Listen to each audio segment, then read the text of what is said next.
दौसा लोकसभा से नाम निर्देशन के अंतिम दिन हाल ही में कांग्रेस में शामिल हुए नरेश मीणा ने निर्दलीय नामांकन भरा। नामांकन दाखिल करने के बाद नरेश मीणा ने कलेक्ट्रेट से लेकर सोमनाथ महादेव के मंदिर तक कनक दंडवत लगाई। चिलचिलाती धूप में नरेश मीणा को कनक दंडवत करता हुआ देख समर्थकों में जोश भराया और नरेश मीणा के समर्थकों ने कांग्रेस प्रत्याशी के खिलाफ परिवारवाद का आरोप लगाते हुए जमकर नारेबाजी।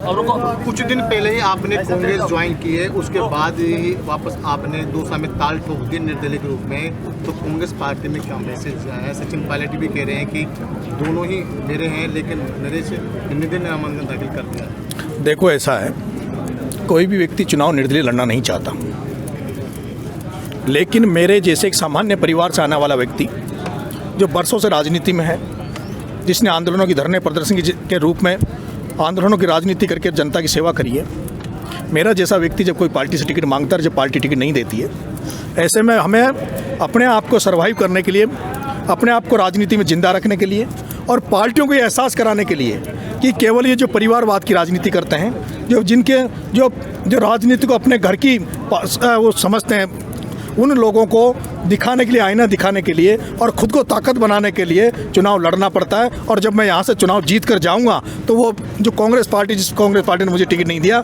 वो भी अपने आप को पश्चाताप करेगी और वो कहेगी कि ये टिकट हमने गलत हाथों में दिया है। अगर हम नरेश मीणा को देते तो और ज़्यादा वोटों से नरेश मीणा जीत के आता। लेकिन दौसा का टिकट भी कांग्रेस का है, जो सचिन पायलट का ही टिकट है, उसके बाद भी सचिन पायलट के टिकट के खिलाफ ही आप देखो, आदरणीय सचिन जी पायलट साहब मेरे नेता है, टिकट एक को दिया है। ये जो टिकट मांग रहे थे, ये लोग कह रहे थे साहब उसकी दुकान में यहाँ कोई सामान नहीं है, उसको कोई यहाँ पूछता नहीं है, उसको यहाँ कोई गांठता नहीं है। और आज आपने देख लिया वो बिना बुलाए, उनकी रैली भी आप देख के आए होंगे, उनकी रैली में लोगों को बुलाया गया होगा, साधन किए गए होंगे।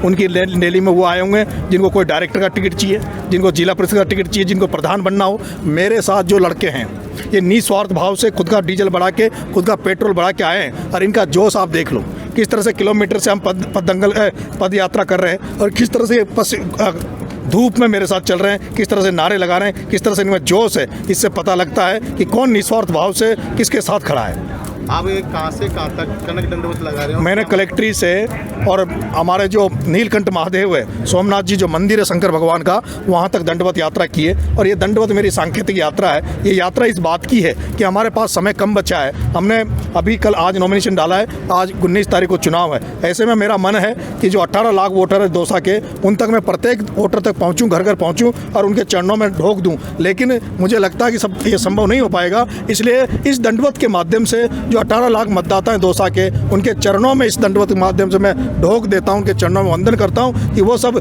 इस दंडवत को अपने चरणों में मानते हुए मुझे आशीर्वाद दें, मुझे समर्थन दें और दौसा से मुझे लोकसभा में भेजें। आप डॉक्टर किरोड़ीलाल मीणा जी और सचिन पायलट दोनों को ही अपना आदर्श मानते हैं। बिल्कुल। जबकि सचिन पायलट पार्टी के होने के नाते किरोड़ीलाल मीणा को टिकट दे दिया है उन्होंने, वहीं किरोड़ीलाल जी का सुनने में देखो ऐसा है, उनका जो सपोर्ट है किरोड़ीलाल मीणा को रहता है। क्या कहेंगे इस बारे में? अब मुझे ये तो नहीं पता डॉक्टर साहब का मन किसकी तरफ है। पायलट साहब ने टिकट दिया कि नहीं दिया, किसने टिकट दिया है, क्योंकि पायलट साहब की चलती तो शायद मुझे भी टिकट मिल सकता था। मेरा ये मानना है कि दोनों ही जननेता हैं, दोनों के साथ जनता की बड़ी भावना जुड़ी हुई है। दोनों ऐसे नेता हैं जिनके प्रति कोई भी व्यक्ति गलत शब्द नहीं सुनना चाहता।